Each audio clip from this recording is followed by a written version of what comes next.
Leveling up extreme business growth through raising your game.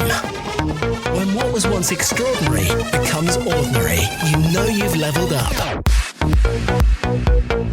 Hello and welcome to the Leveling Up Podcast with me, George Swift. The Leveling Up Podcast is here to give you the personal development, the entrepreneurial development and the business growth that you, the ambitious business owner, desires. We're here to give you the inspiration, the motivation and to challenge your aspirations to take you and your business to the next level. Please subscribe to this podcast so that you never miss an episode. Okay, so today we are minding our gaps. What gaps am I referring to? I'm referring to the gaps in our game. Now, there's two schools of thought, and it can get really confusing as to which is the best or the appropriate strategy.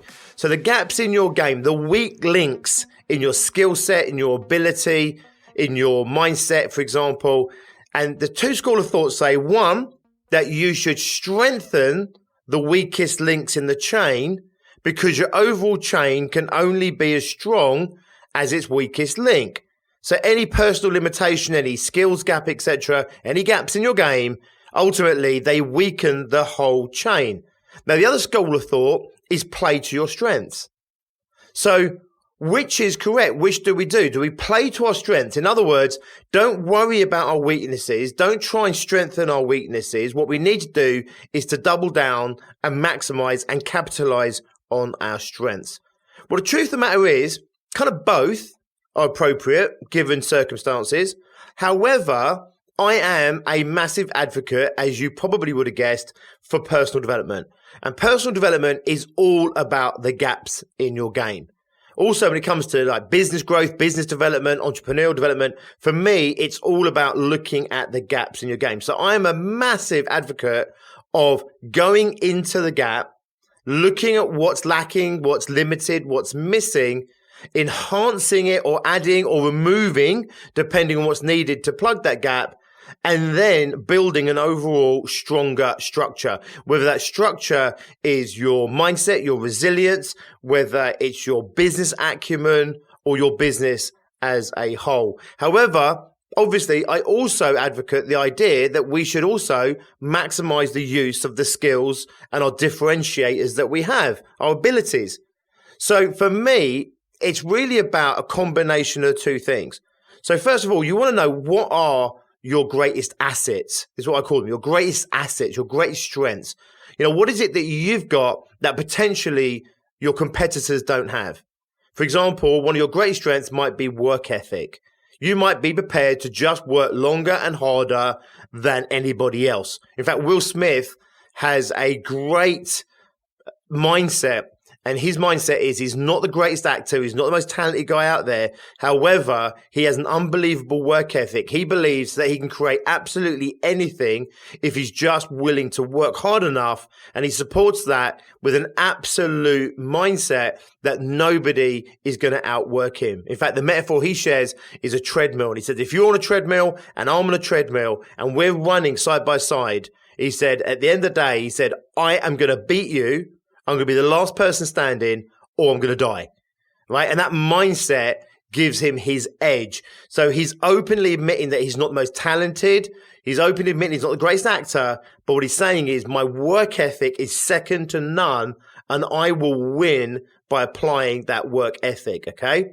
So in that case, that's a real asset of him. That mindset is an asset, but also his ability to work that hard, to have that whole setup where, you know, I will literally die before I lose to you in terms of any goal that he's chasing or the outcome that he wants, gives him a huge advantage over his competition. And it plugs some of the gaps that he has in his game that he openly admits as an actor and talent.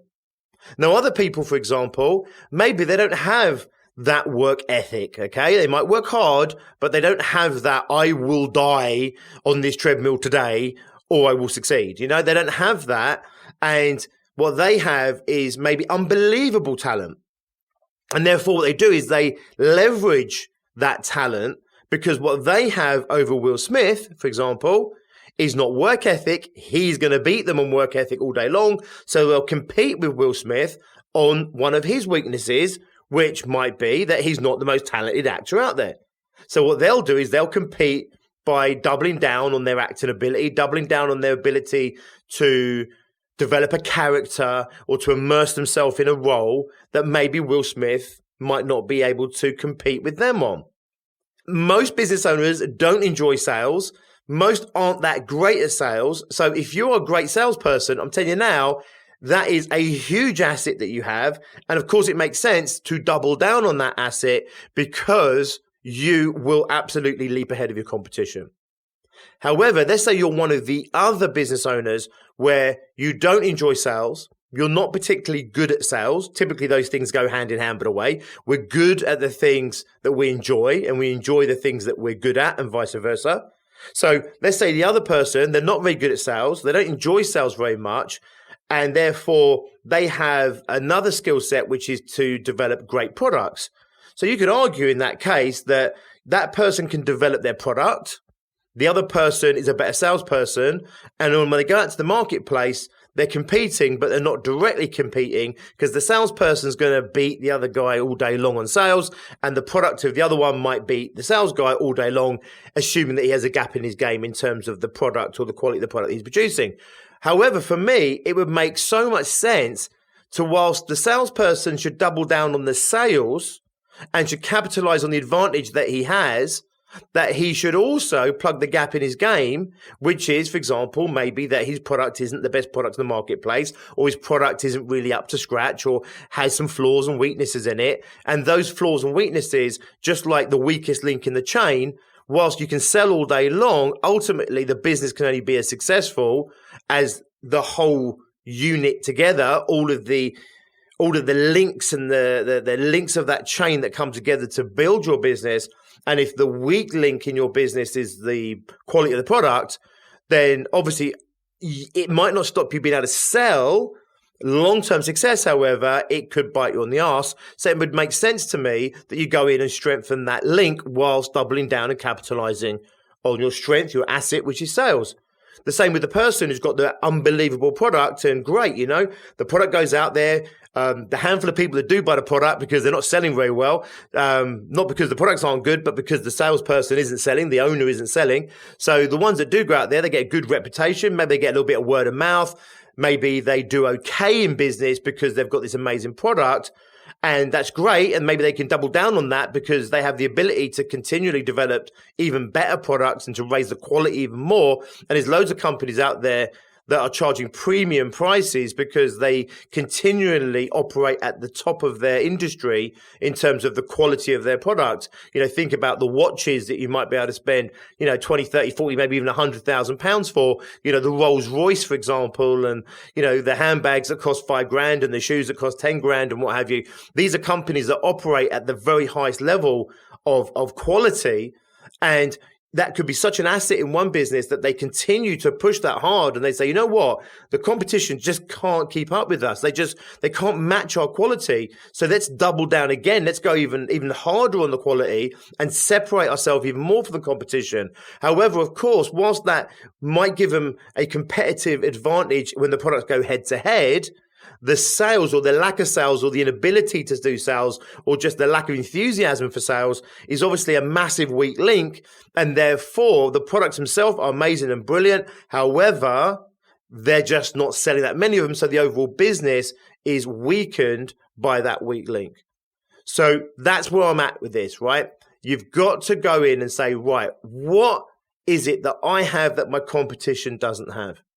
What's the competitive advantage of me, my business, my product, but equally, what are the flaws, the weaknesses, the gaps in my game, the gaps in my personal game, my mindset, my attitude, my work ethic. Maybe it's things like, focus, discipline, planning, goal setting, accountability.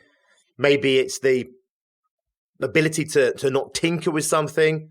Maybe you're a natural meddler, and it's like, if I could just stop fiddling and meddling with my business or my product or my service or my marketing or whatever it might be, I could just go out there and push it harder. So it's really being honest and open and frank with yourself about your own limitations, your own gaps in your game.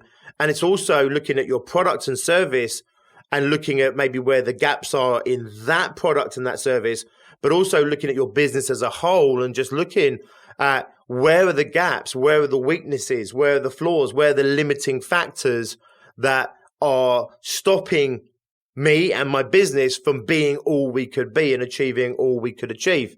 Now, this obviously can be quite a scary notion because right from when we were at school, now I know some schools are better than others. I'm going to caveat this right now.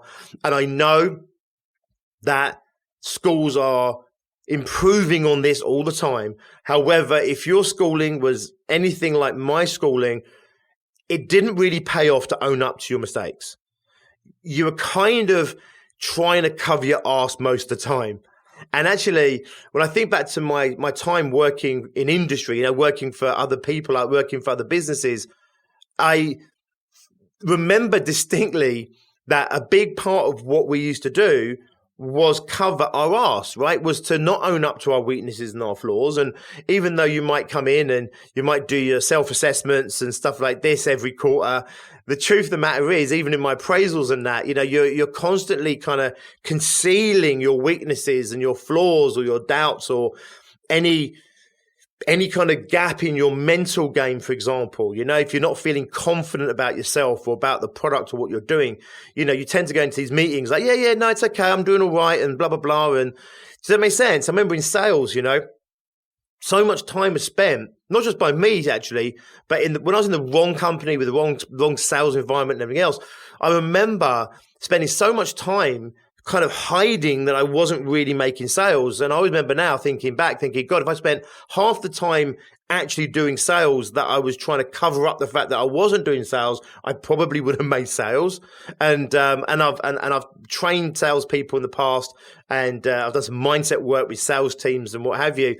And I raise this story, and they always smirk and they smile because the truth of the matter is, in sales environments, they're very competitive environments, and they're not normally the environment where people are encouraged to own up to their flaws or their weaknesses or their gaps in their game. It's maybe some ego, some bravado. Maybe, people smell weakness and they pounce on you, whether it's your fellow salespeople or the company or your sales director, or what it might be. So I want you to imagine that, you've been raised potentially for a school culture where having gaps in your game was not a positive thing. Maybe your friendship groups, your peer groups, etc., maybe they were ones where nobody really admitted to their flaws and the gaps in their game. So it was all about covering up and bravado and false ego and stuff like that. Then you go into business, you go into corporate, you work for other people, and you're covering your ass all the time, or you're just, at the very least, even if you're not covering your ass, you're just protecting it by not being vulnerable, by saying you're struggling or whatever it might be. And then you become a business owner. And then you continue that negative trait because you don't want to own up to that gap to yourself, because to own up to that gap to yourself might make you feel worse about who you are. It might breed doubt in you. It might even make you fearful that you're not good enough, that you're not going to be able to do this thing. And therefore, it's possible that you conceal these gaps from yourself and you don't welcome the opportunity to have those gaps kind of mirrored to you, which maybe presents itself in defensive behavior. And before you know it, you're in this place where you're kind of just bumbling along, but kind of convincing yourself that you're doing the right things and, et cetera, et cetera. So I have a little saying here, and it goes back to the days when I first started off Success Groups, 7.5 years ago now.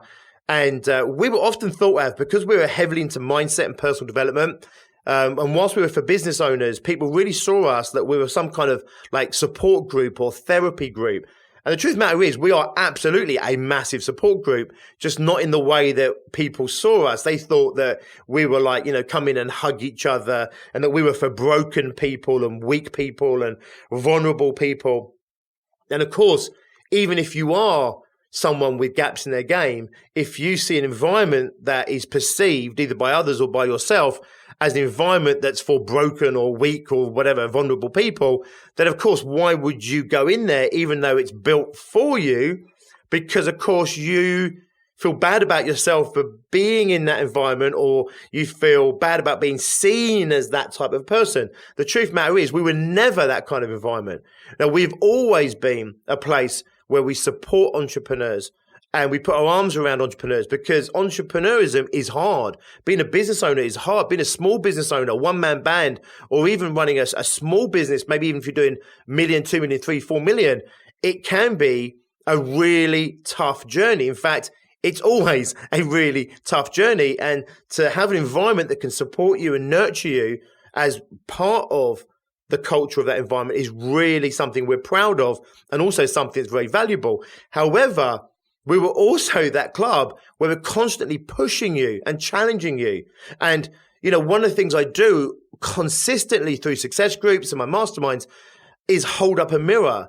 And I dare people to look into that mirror, and I dare people to see their gaps, to see their flaws, to see, inverted commas, the uglier side of their personality, or, the weaknesses and the flaws in their products or their services or in their personal performance. And it's really challenging. So, of course, we have to have this incredibly nurturing environment in order to make it safe to do this really deep dive challenge. And that's what we really pride ourselves on, is getting that balance right. So I had a saying where I'd go out there, we say, personal development, it's not for the weak, it's not for the broken, it's not for the flawed, it's for the strong, it's for the brave, it's for the people who are strong enough to dare to look at themselves in the mirror and objectively see their gaps and their flaws. Now, I say objectively because if you can't see your gaps and your flaws objectively, then you either do defensive behavior because you refuse to see them or admit to them, or you go the other way, which is you literally beat yourself to death, right? And you hate on yourself and everything else because, you're not looking at this objectively. You're seeing this one flaw in your game and you're making it deeply personal about who you are as an individual. And then maybe you end up completely getting down on yourself. Being able to objectively look at yourself and say, that's not good enough. That could be better. I could improve upon that. Takes real bravery and real courage. And it also takes a real strength to do it consistently. And when you look at my members, and I have some quite mild business owners with small businesses.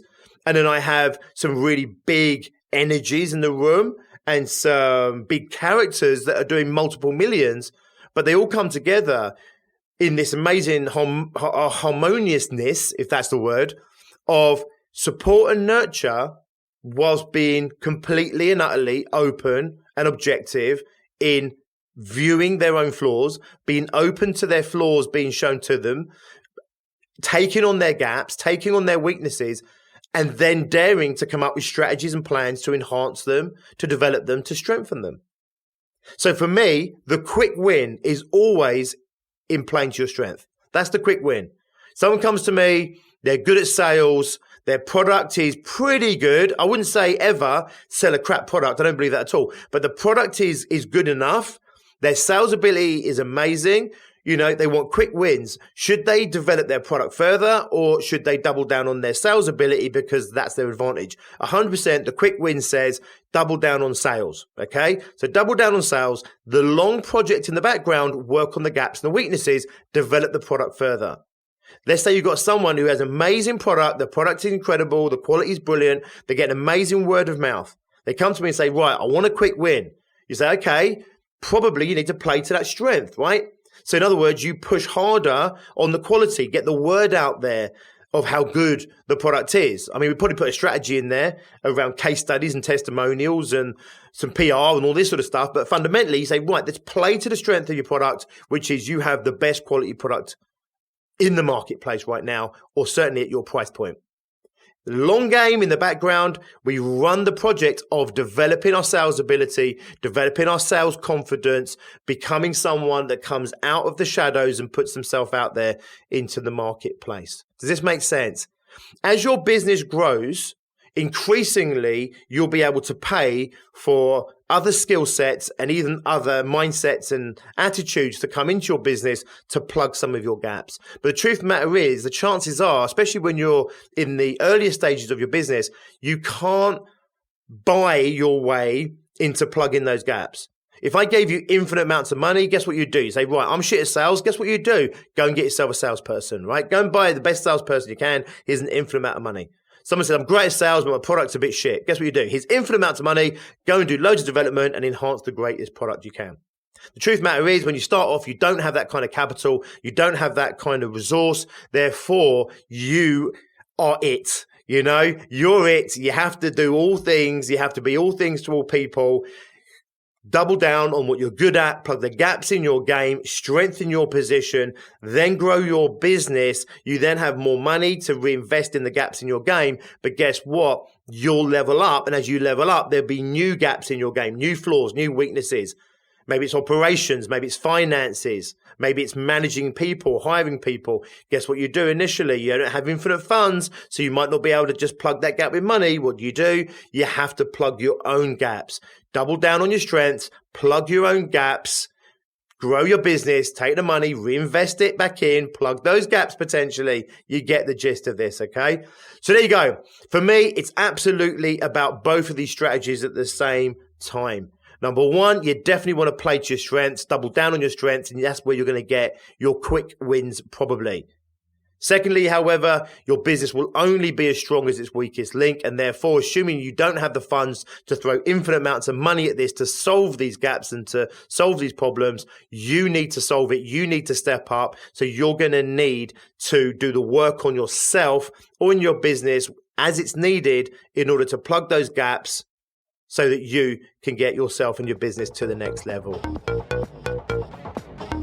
Nice one, guys. Just a quick message to you. If you are a 5-figure business, whether that's 30, 40, 50 or 60,000 pounds in revenue, and you want to know what it's going to take to get your business to 100K or more in the next 12 months or less, get yourself on the 6-figure fast track program. It's a webinar that's waiting for you right now, completely free of charge. It's a free resource that I've created for you to show you what you need to be focusing on in terms of your mindset, your business model, and your business methodology to take you and your business to 100K or more revenue in the next 12 months or less. If that sounds exciting to you, and of course, why wouldn't it?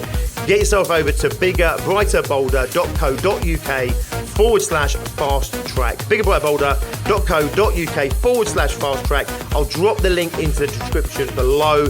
Get yourself on that fast track. Take yourself to the next level. Take your business to the next level. And I will see you later in the week. And until then, as always, be Leveling successful. up extreme business growth through raising your game. When what was once extraordinary becomes ordinary, you know you've leveled up.